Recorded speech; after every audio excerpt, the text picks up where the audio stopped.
Greetings, ladies and gentlemen. It's Friday, and on Friday we think about what really matters on the What It Takes radio network. The opinions voiced on this program are for general information only and are not intended to provide specific advice or recommendations for any individual. To determine which investments may be appropriate for you, consult with your attorney, accountant, or financial advisor prior to investing. Securities and investment advisory services are offered through Genios Wealth Management Incorporated, a member of FINRA SIPC. Once again, we've seen a small group of people cause mayhem in the market. What does that tell you about the market's current environment, the current situation we're in? Well, it's another edition of What Really Matters, and we start now.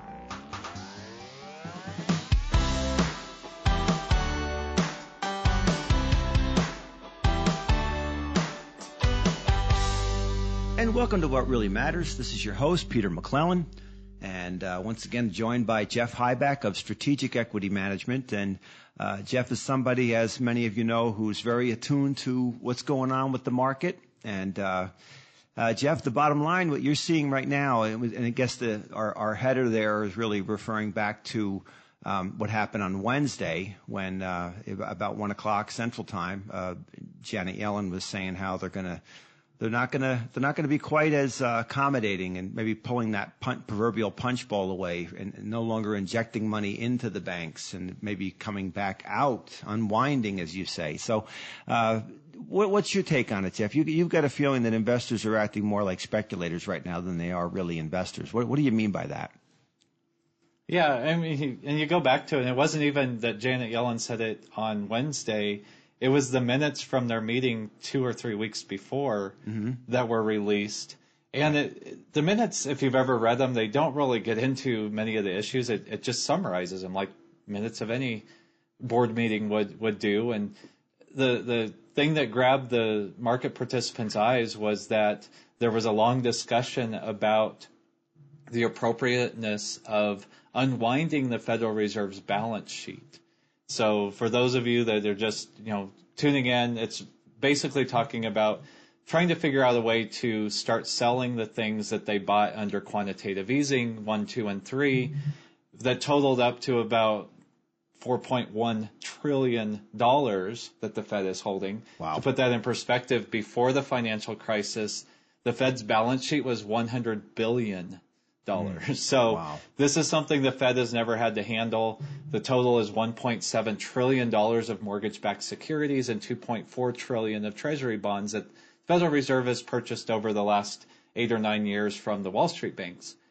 Right. What the Fed has been doing recently is, since QE3 ended about, year and 3 or 4 months ago, they've been reinvesting the interest that comes in to purchase more treasury bonds. So basically they haven't been selling them.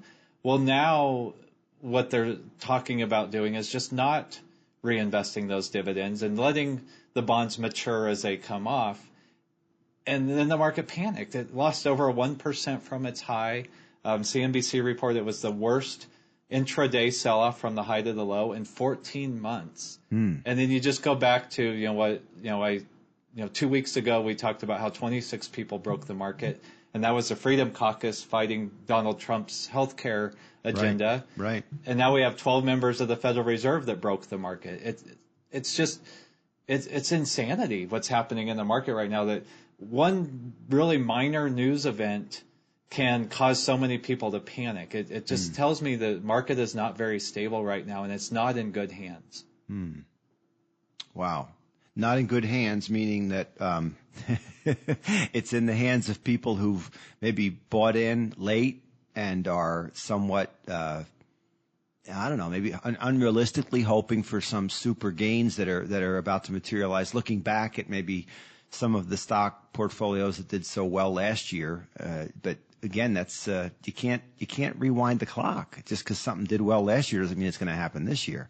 So that's exactly what's happening. Yeah, I think it is too. I see it with people. They'll go, "Oh, look, small caps were great last year," and they want to buy those now. And I'm like, well, they did come back Thursday pretty well, right? I mean, but still, they're very volatile at this point.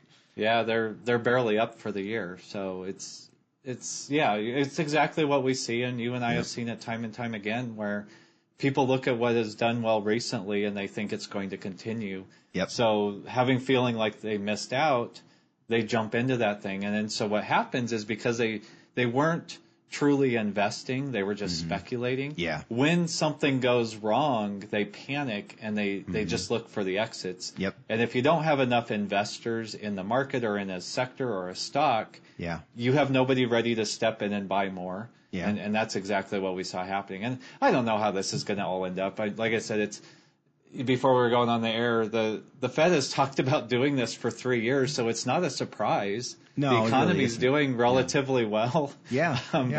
You know, they're not. It's not like they're selling all $4.1 trillion. They're just not reinvesting the dividends. Well, you've also talked about this for a long time too, and just that and your charts. And by the way, you got to look at Jeff's charts. You got to see them. I mean, they're some of them are ones he creates, some of the ones he borrows from other people. But it's semtradersblog.com, and you've been pointing out for a while, Jeff, from your own look at it and evaluation, that the market really is overvalued relative to the economy, relative to our GDP, other measurements of economic growth. But the economy's in good shape, but it's not, it still doesn't warrant where the stocks are at this point in terms of their valuations. That's what you're getting at, right? Yeah, absolutely. The market growth has been, similar. It's the third best bull market as far as gains go in the history of our country, and yet it's been the worst economic recovery in history. So at the end of everything, the value of a stock should be the value of its underlying economy, and it just, there's a huge disconnect. So either the economy is about to go into 5 or 6% growth, which I know if you're a Donald Trump supporter, you seem to believe that, or at least that's what the president keeps telling us. Mathematically, that's almost impossible given our labor force and productivity. Yeah. But that's a whole other topic for another show. It just, you can't have the market exceeding the size of the economy for this long. It's why we've talked about it. It's actually called the Buffett indicator, and you take the market cap of your stock market in your country and you divide it by the economic growth, and it's when it's this high, your next 10 years tend to be lower returns because there's just no gains left to be made. And I haven't seen. I'm not talking about recent months. The Buffett indicator. Where would you say it's at this point? It's about 1.2 times the economy right now. The market cap is. And so what would be, if you were just purely looking at that? I know you don't have a crystal ball, but just saying what that's indicating would be what type of annualized return might we expect over the market over the coming 10 years from that indicator? Not that you're saying it. Yeah, based on history, it's about a negative 0.4% annualized growth rate over 10 years. And I thought it was 3.5%, but it's gone way up then. Whoa, wow. Last I looked, we were looking at positive 3 maybe, not negative. Yeah, and that's just it. We got very pathetic growth last year, and we had a 12% gain in the stock market. And so your potential returns, the more the market goes up, if it's not supported by true fundamental growth, they diminish greatly. And I'm not talking about returns over the next day, week, or month, or even the next year. I mean, we've seen in the 90s, and we saw it again, really the last 3 years, an overvalued market can become even more overvalued. But what I'm getting at is if you are involved in the market, you either need to do one of two things. You need to have a very long-term time frame, and then do your best to not even look at how your investments are doing. Buy an index fund, and if you have the stomach for it and the discipline, don't even check them once a quarter. Check them once a year at the most, and just keep reinvesting. We found now most people don't have that type of stomach, if you would. That's what I was just going to say. 90 to 95% of the people out there do not have the discipline to do that. No. Therefore, you need to find somebody that can do it for you. It's same thing as working on your car. If you're really good at it and you have the discipline to follow the instructions and the manual, great. Work on your car. Have at it. Yeah. Maybe you get enjoyment out of it. Maybe you save a lot of money doing it.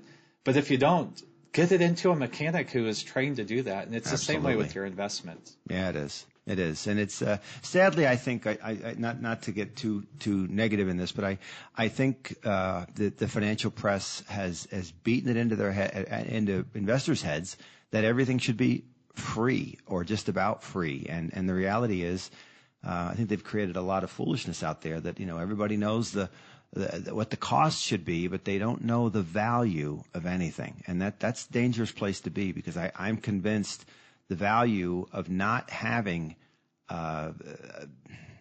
counsel, not have, like your analogy of the mechanic. I mean, I'm especially not going to try and fix the car. I can put gas in it, fill the windshield washer up, but I'm not going to even check the oil. But no, I'm not turning wrenches on the car. I'm not going to do that. But yeah, and that's for the. I mean, if you're willing to pay somebody to work on your car, I mean, at most $40,000.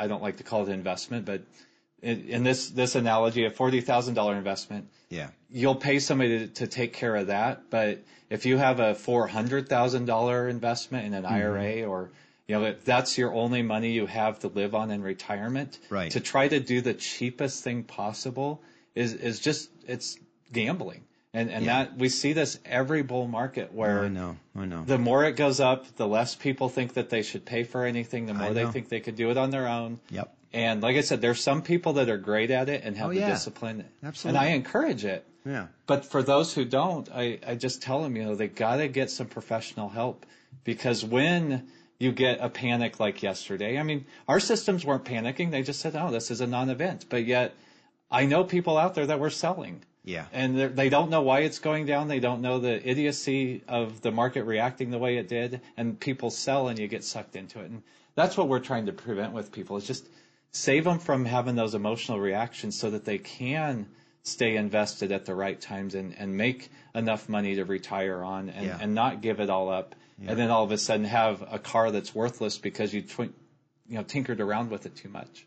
Yeah, that's good counsel. And it's not for everybody, like Jeff said. There are people out there that, really do have the minority, but there are people out there that do this on their own. They love it. They're looking at it all day, every day, and they do a great job, and they're informed.